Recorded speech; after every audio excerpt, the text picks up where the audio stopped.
हनुमान चालीसा पढ़ते वक्त भूल कर भी ना करें 7 गलतियां, उठाने पड़ सकते हैं बुरे परिणाम।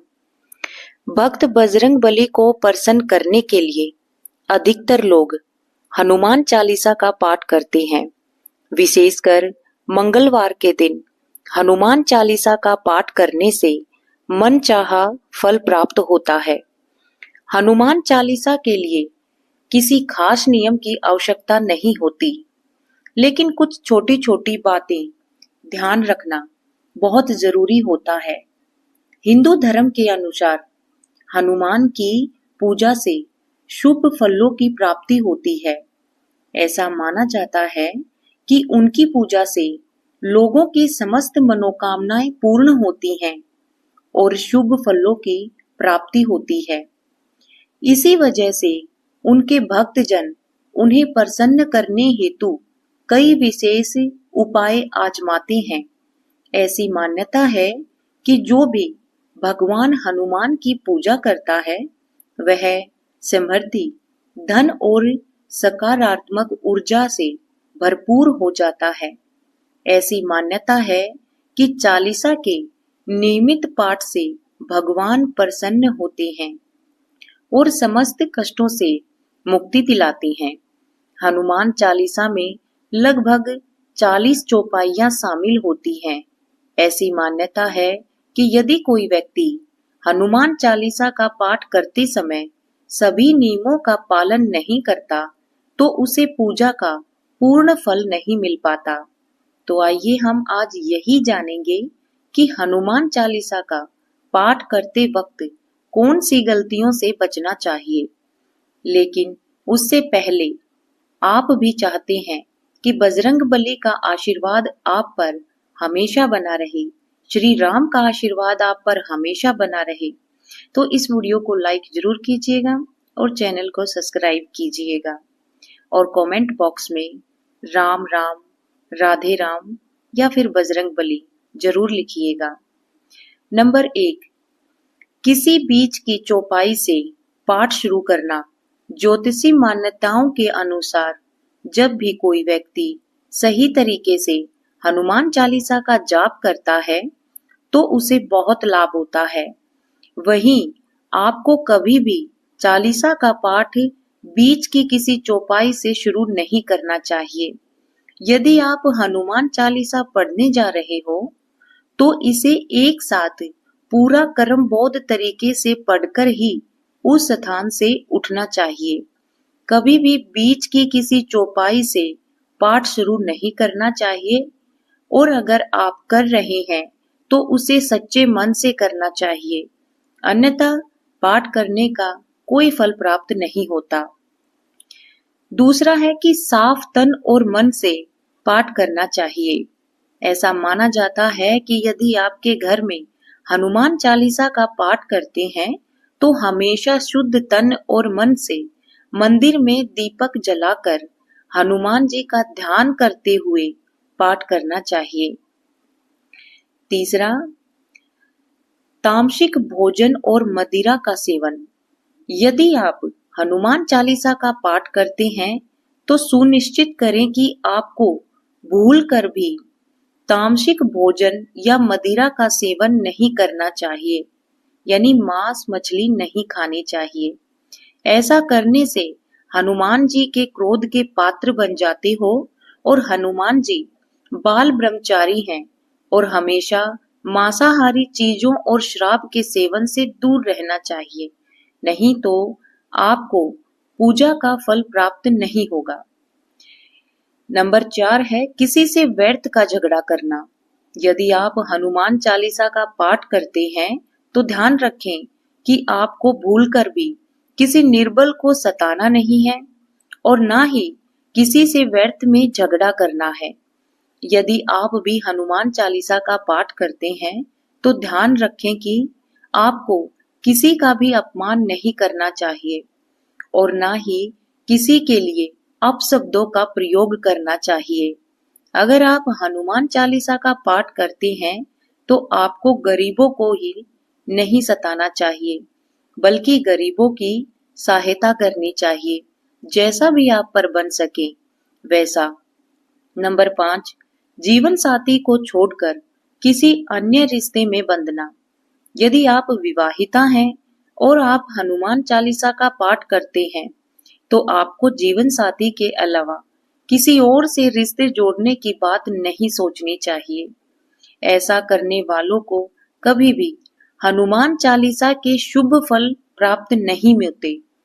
किसी विवाहिता पुरुष को किसी अन्य पराई स्त्री से संबंध नहीं रखना चाहिए। अगर कोई स्त्री भी हनुमान चालीसा का नियमित रूप से पाठ करती है, तो उस स्त्री को भी अपने पति के अलावा किसी अन्य पुरुष से संबंध नहीं रखना चाहिए। अगर किसी व्यक्ति की शादी नहीं हुई है, तो उसे तो पराई स्त्री से दूर रहना चाहिए। यदि कोई व्यक्ति हनुमान चालीसा का पाठ करता है, तो उसे इस बात का ध्यान अवश्य रखना चाहिए। हमें अपने चरित्र को साफ रखना चाहिए। नंबर 6, गरीबों और जानवरों को सताना नहीं चाहिए। यदि आपके घर में समृद्धि के लिए आप हनुमान चालीसा का पाठ करते हैं, तो भूल कर भी, चाहे वह कोई भी जानवर हो, चाहे कोई गरीब हो, उसे कभी सताना नहीं चाहिए, वरना ऐसा करने से पूजा के फल की प्राप्ति नहीं मिलती और घर में दुख बने रहते हैं। घर में नकारात्मक ऊर्जा का वास हो जाता है और घर से सुख समृद्धि हमेशा के लिए चली जाती है। नंबर 7, कोई अपराध ना करें और ना ही झूठ बोले। यदि आप हनुमान चालीसा का पाठ करते हैं, तो आपको किसी भी प्रकार का अपराध नहीं करना चाहिए। आपको किसी के साथ छल कपट करने से भी बचना चाहिए और झूठ नहीं बोलना चाहिए। अगर आवश्यकता नहीं है, तो आप झूठ मत बोलिए। अगर आपके मन में किसी के प्रति छल कपट या द्वेष है, तो फिर पूजा करने का आपको फल नहीं मिलेगा। इसीलिए मन का शुद्धिकरण जरूर करें। नंबर 8 है कि हनुमान चालीसा पढ़ने में जल्दबाजी ना करें। जब भी आप हनुमान चालीसा का पाठ करते हैं, तो आपको कभी भी जल्दबाजी नहीं करनी चाहिए और कभी भी इसके किसी श्लोक का उच्चारण गलत तरीके से नहीं करना चाहिए। इसका पाठ हमेशा ध्यान से, धैर्य से करना चाहिए। नंबर 9, राम का नाम लिए बिना कभी भी शुरुआत ना करें। सभी इस बात से परिचित हैं कि हनुमान जी राम जी के परम भगत थे।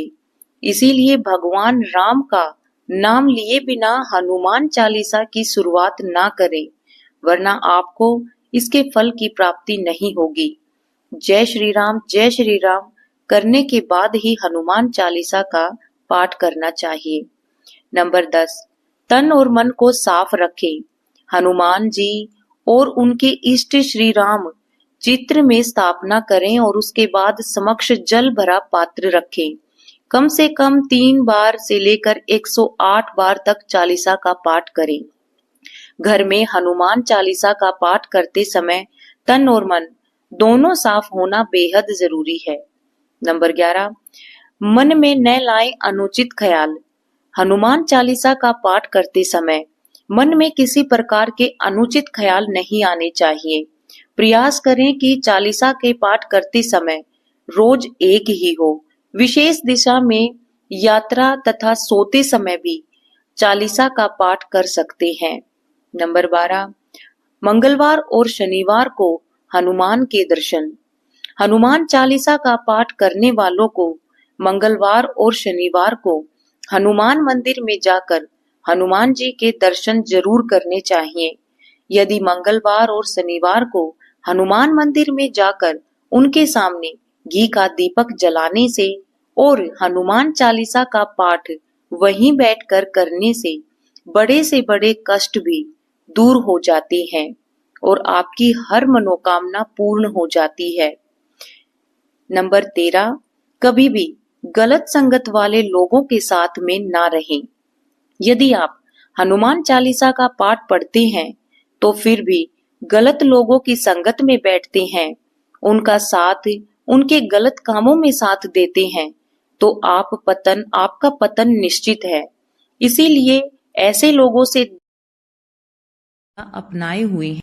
नंबर 14, ज्योतिषी के अनुसार मंगलवार के दिन 3 बार पाठ करना बहुत शुभ माना जाता है।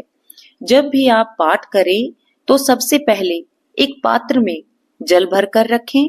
उसके बाद जब हनुमान चालीसा का पाठ संपन्न हो जाए तो उस जल को ग्रहण कर ले।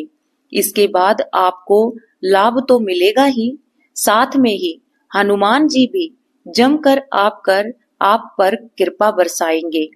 नंबर 15, सूतक काल में परिवार में जब किसी इंसान की मौत हो जाती है तो वहां सूतक काल माना जाता है।